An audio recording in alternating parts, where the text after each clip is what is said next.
আমি পরিচালনা কমিটির পক্ষ থেকে অনুরোধ করছি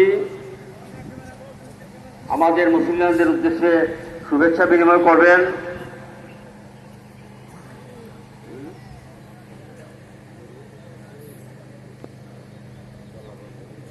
পরিচালনা কমিটির সভাপতি এবং হবিগঞ্জের সুযোগ্য জেলা প্রশাসক জনাব ডক্টর ফরিদুর রহমান সাহেব।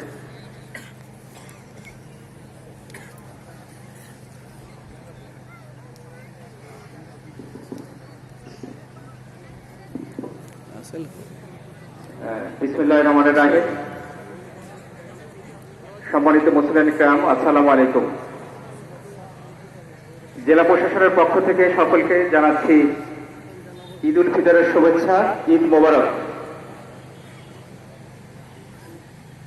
দীর্ঘ শ্যাম সাধনা শেষে আমরা এখানে এই সকালে উপস্থিত হয়েছি একত্রে ঈদের নামাজ পড়ার জন্য।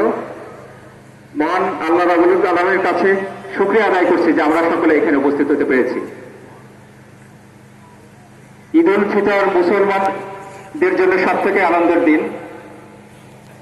আমরা যখন এখানে এসে ঈদ উল ফিতরের নামাজ আদায় করছি, সেই একই সময়ে আমাদের গাজাবাসী মুসলমান ভাই, তাদের প্রতি ইসরায়েলি নির্মম অত্যাচার চলছে। আমরা আমাদের